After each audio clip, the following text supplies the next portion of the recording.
बहुत धन्यवाद सर। अब संदीप सौरभ जिंदाबाद, लालू यादव जिंदाबाद, तेजस्वी यादव जिंदाबाद, दीपांकर भट्टाचार्य जिंदाबाद, मुकेश सहनी जिंदाबाद, संदीप सौरभ जिंदाबाद।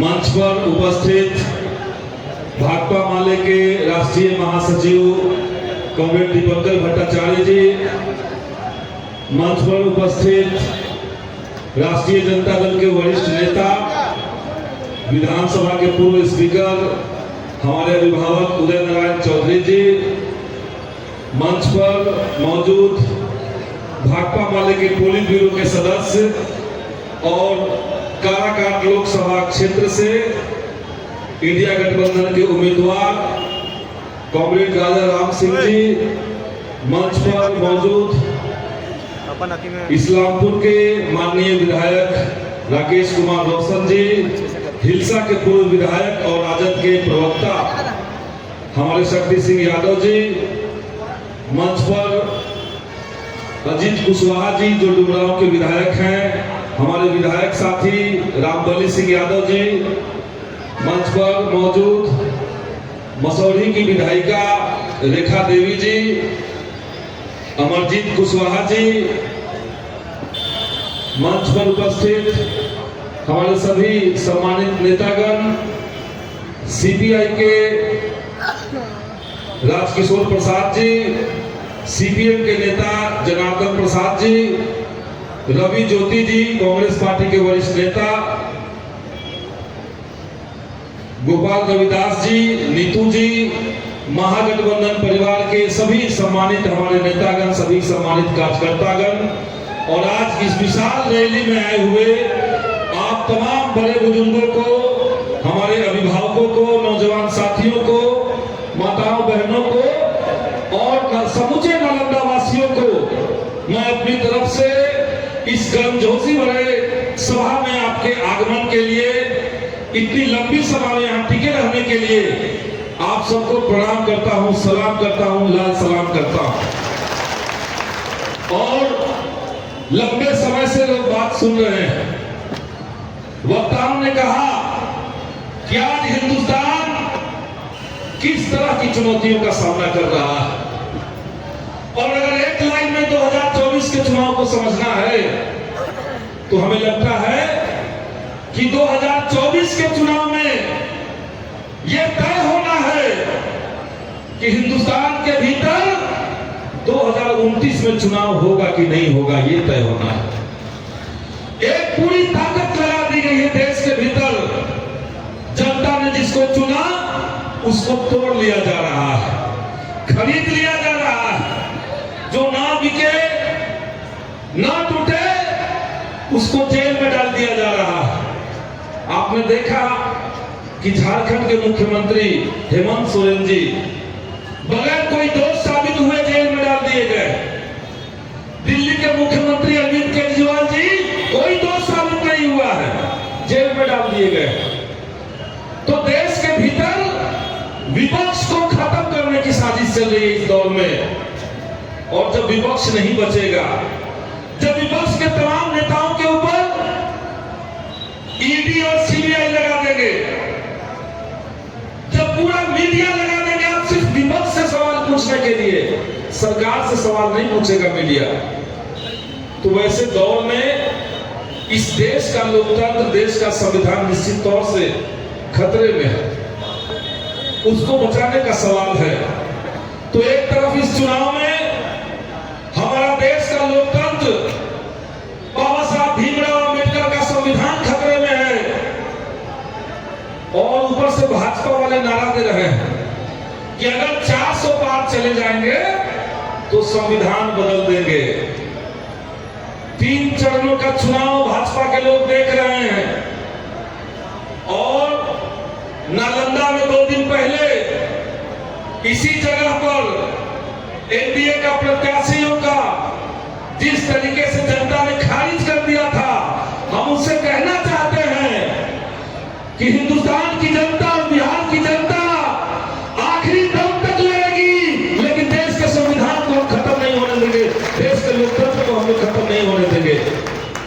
मोदी जी ये भी चाहते हैं, उनका प्रयास है कि चुनाव के भीतर जनता के मुद्दे गायब हो जाए, राजनीति में जनता के मुद्दों पर बात ही ना हो।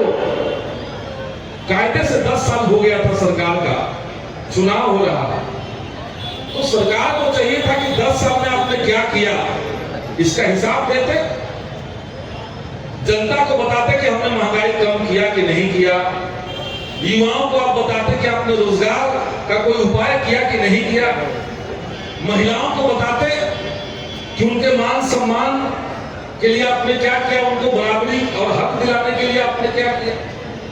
तो इन पे बात नहीं हो रही है, जनता के सवालों पर बात ही नहीं हो रही है। हिंदू मुसलमान मंदिर मस्जिद भैंस आपका लेके चला जाएगा लोग, बताइए। तो देश की राजनीति से जनता के मुद्दों को गायब किया जा रहा है। और इसलिए तमाम जो किसान मजदूरों की पार्टियां हैं, देश के भीतर जो लोकतंत्र को पसंद करने वाली पार्टियां हैं, हम सब लोग मिलकर के इंडिया गठबंधन बनाया और इंडिया गठबंधन ने ऐलान किया है कि एक तरफ हम संविधान और लोकतंत्र को बचाएंगे और दूसरी तरफ राजनीति के भीतर चुनाव के बीच में जनता के मुद्दों पर अपनी बात कहेंगे। और इसलिए हमारे पास एजेंडा है, हमारे पास एजेंडा है। उधर केवल जुमला, इंडिया गठबंधन ने अनाउंस किया, घोषणा किया कि जिस तरीके से मोदी जी ने पूरे देश के नौजवानों के साथ, उनके भविष्य के साथ खिलवाड़ किया,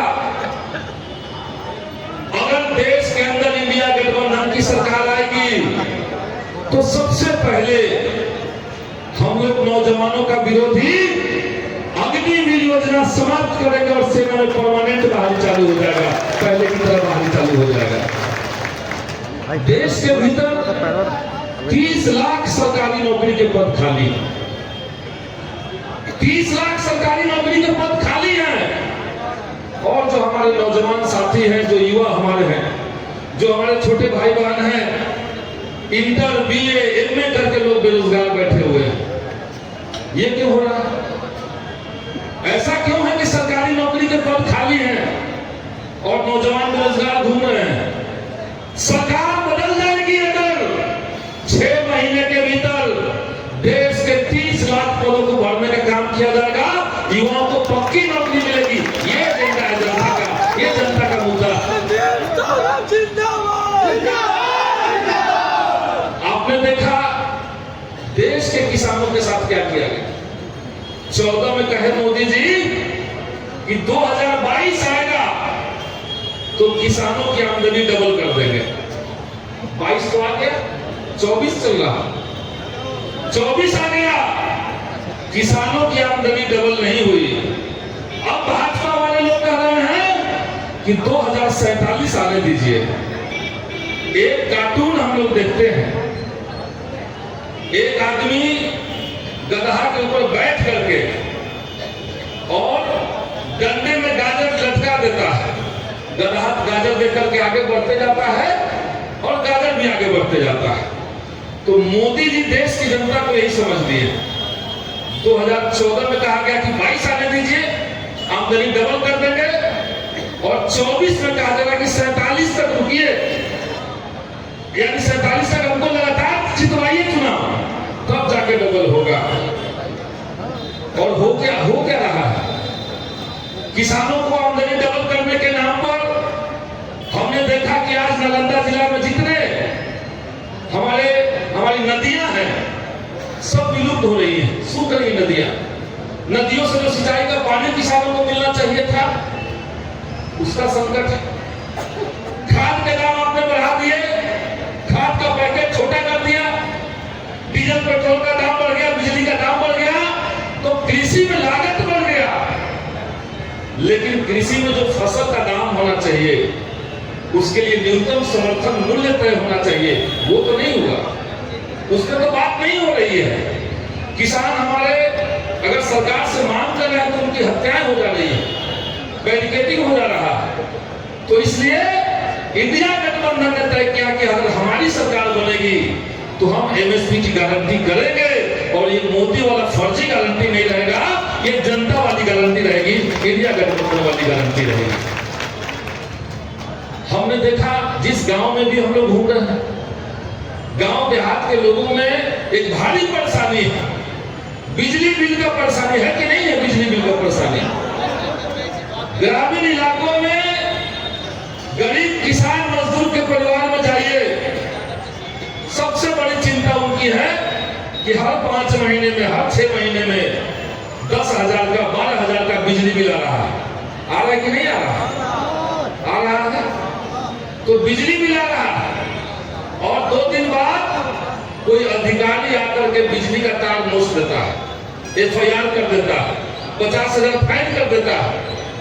और बिहार के भीतर जहां भी सरकार ने जातीय गणना का रिपोर्ट पब्लिक किया, जारी किया, 34% परिवारों के पास 6,000 से कम आमदनी है एक महीने में। और वैसे राज्य में जो परिवार 6,000 से कम कमा रहा है, आप उसको हर 3-4 महीने पे 10,000 मांग लेंगे बिजली बिल के नाम पर, तो ये कैसे चलेगा?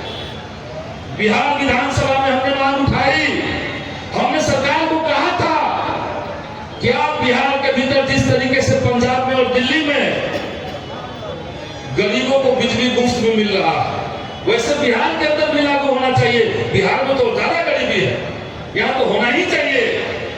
नीतीश बाबू नहीं माने, उन्होंने उलझुल तर्क दिया लेकिन बात नहीं माने। हमने वहां कहा कि इस मुद्दे को लेकर के हम जनता के बीच जाएंगे, जनता चुनाव में आपको सबक सिखाएगी, इंडिया गठबंधन की सरकार बनेगी और 200 यूनिट हम गारंटी करेंगे बिजली मुफ्त मिले गरीबों का, ये हमने कह दिया। आज पूरे बिहार के अंदर महागठबंधन की सभी पार्टियों ने अपने घोषणा पत्र में इसको रखा है, 200 यूनिट गरीबों को बिजली मुफ्त मिलना चाहिए, ये बहुत जरूरी चीज है। तो ये तमाम मुद्दे हैं देश के अंदर। मोदी जी आज जितना छाती पीट ले, हकीकत यही है कि 10 सालों में जो देश को जिस तरीके से चलाया गया, सच्चाई है कि देश के भीतर जो अमीर थे वो और अमीर होते गए, जो गरीब थे उनकी गरीबी बढ़ती चली गई।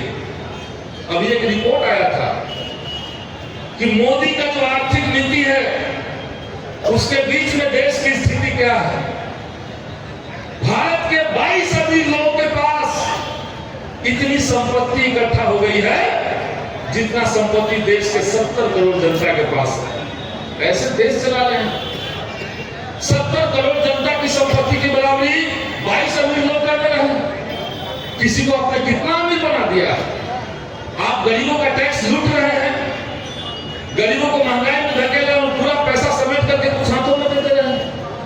इंडिया गठबंधन ने तय किया है, देश के भीतर गठबंधन की सरकार अगर बनती है, इंडिया अलायंस की सरकार बनती है, तो पूरे भारत के अंदर जो गरीब परिवार हैं उनको चिन्हित करके हर गरीब परिवार से एक महिला को रक्षाबंधन के दिन सरकार 1-1 लाख रुपए देने का काम करेगी, ताकि ये जो आर्थिक असमानता है ये खत्म हो।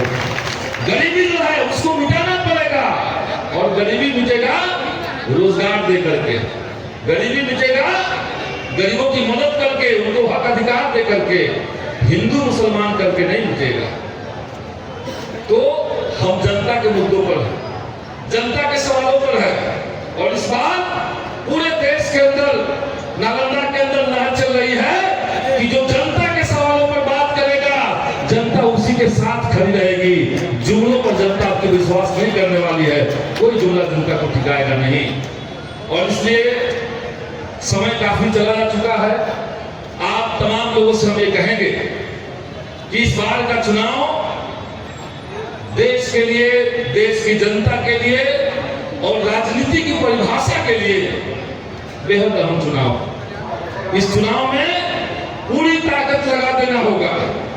जैसे हम पंचायत के चुनाव में जोर लगा देते हैं कि घर के आदमी को वार्ड बना देंगे, अपने आदमी को मुखिया बना देंगे, कोई अपना जान पहचान का है, अपने गांव का है तो उसको वो पद दिलवा देंगे। अब आप समझिए कि इस बार लोकसभा का चुनाव है, आपका देश दांव पे लगा हुआ है, देश का संविधान दांव पे लगा है। पंचायत चुनाव से ज्यादा जोर लगाना पड़ेगा, तब जाकर के इसको हम लोग खदेड़ पाएंगे, ये हम लोग को तय करना पड़ेगा। और पे चुनाव चिन्ह पहुंचा। नालंदा में बदलाव का नारा, झंडा ऊपर 3 तारा, ये नारा चलेगा। और ये जो 3 तारा है, झंडा के ऊपर जो 3 तारा है, ये देखिए, नालंदा में बदलाव का नारा, नालंदा में बदलाव का नारा। तो झंडा ऊपर जो 3 तारा है, ये 3 तारा ऐसे ही नहीं है। इसमें जो 1 तारा है, वो आपके बाल बच्चों की शिक्षा व्यवस्था को दुरुस्त करने वाला तारा। शिक्षा व्यवस्था दुरुस्त होगा उससे। दूसरा जो तारा है, वो देश के नौजवानों को, युवाओं को रोजगार की गारंटी करेगा, रोजगार की संभावनाओं को बुलंद करेगा। और जो तीसरा तारा है, वो समूचे समाज का उत्थान करेगा, समूचे समाज का विकास करेगा। ये 3 तारा। तो इसी 3 तारे पर हम लोग को बटन दबाना है। अपने मुद्दों को, देश के मुद्दों को, लोकतंत्र के सवाल को, संविधान की रक्षा के अपने संकल्प को हमें दोहराना है। और 1 जून के दिन इतनी ताकत के साथ, इतनी एकजुटता के साथ हमें इस चुनाव को लड़ना है कि मोदी जी दिल्ली की गद्दी छोड़े, झोला लेकर के दौड़ना शुरू कर दे, जो उन्होंने कहा। तो यही अपील हम करेंगे। इसी अपील के साथ, इसी उम्मीद के साथ कि हमारा देश का संविधान, लोकतंत्र बचेगा, जनता की जीत होगी, तानाशाहियों की हार होगी। मैं अपनी बात खत्म करूंगा। बहुत बहुत धन्यवाद।